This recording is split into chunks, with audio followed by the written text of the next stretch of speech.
If God drew near, would we see him? That's the question I'm wanting to wrestle with this week, in my own heart and as a community. And it's actually a question I've been wrestling with for quite some time. As a matter of fact, my book, Between Two Trees, wrestles with this question.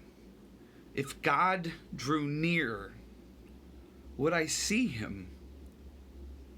Or would I be blinded by expectations? Or would I be blinded by my own desires? Or would I be blinded by my own demand? And this question comes from a multitude of places throughout the Bible.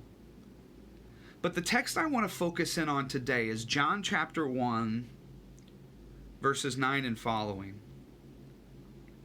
John chapter 1 begins by invoking in the beginning, by invoking the creation context of Genesis 1. In the beginning was the Word, and the Word was with God, and the Word was God. He was with God in the beginning. Through him all things were made, verse 3. Without him nothing was made that has been made. In him was life, and that life was the light of all mankind. The light shines in the darkness, and the darkness has not overcome it. What a triumphal way to begin the gospel. It's frankly one of my favorite ways that out of any of the gospels of how it begins. I mean, Matthew's gospel begins with the genealogy, whatever. Luke's gospel jumps right into the narrative, which is cool. Mark's gospel just kind of jumps right into the middle of the river and just starts swimming, which is fine. But John's gospel begins with this poetic import. This incredible picture of the Logos. Of the Logos that in verse 14 becomes flesh and dwells among us. But the emphasis in verses 1 through 5 is that all things have been created through this Logos. All things have been created by it. And that this Logos was life. And then comes the weirdness of verse 9. The true light that gives light to everyone was coming into the world. He was in the world. Here it is where it gets weird. And though the world was made through him, the world did not recognize him. And though the world was made through him, the world did not recognize him. How is this possible? How does this make sense remotely? Verse 11. He came to that which was his own, but his own did not receive him. It's easy for me to get flustered with humanity during the time of Jesus' first coming.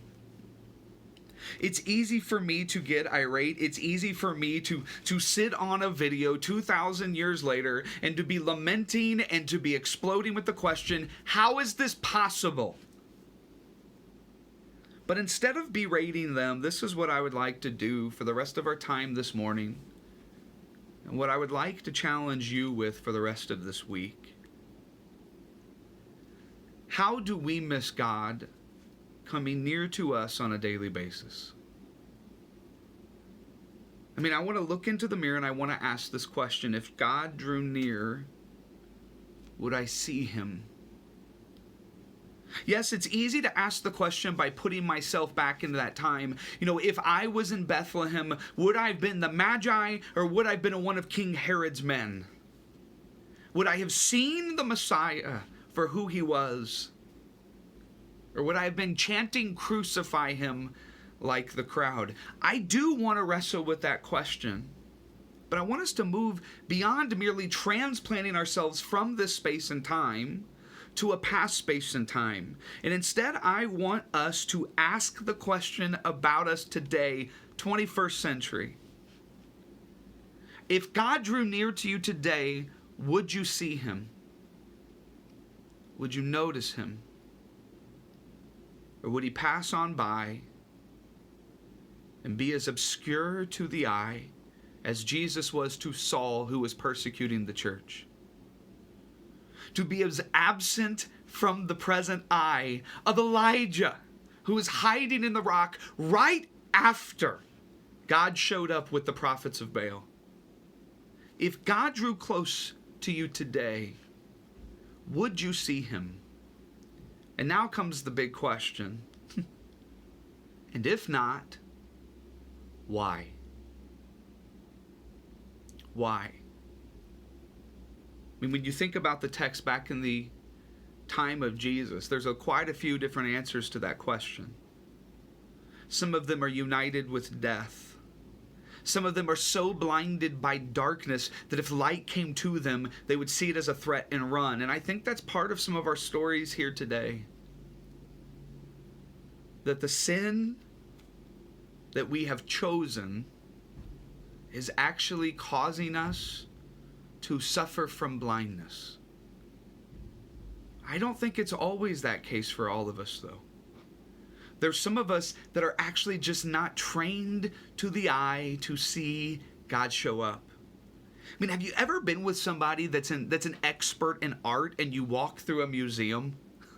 Or have you ever been with somebody that's been a trained videographer and you go with them to the movie theaters? I mean, or have you ever been somebody that's a professional athlete at some time in their life and you go and sit down and watch the sport that they were a pro in? They see things that I just simply don't see. They're like, oh wow, did you see the placement of that kicker's foot? Oh, it's going to go left. And sure enough, the kick goes left. You're like, how'd you see that? Like, oh, did you see the brushstrokes? That's masterful on this I can't remember, Picasso. And I'm like, I think that the brushstrokes look like that other one. Whenever you are disciplined in a particular trade, whenever you're used to looking for and finding a particular something, you start to see it everywhere. I call this new car theology.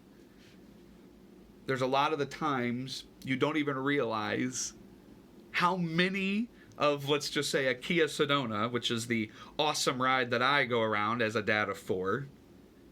It was amazing to me how many Kia Sedonas I finally had my eyes open up to that were on the road once I bought one.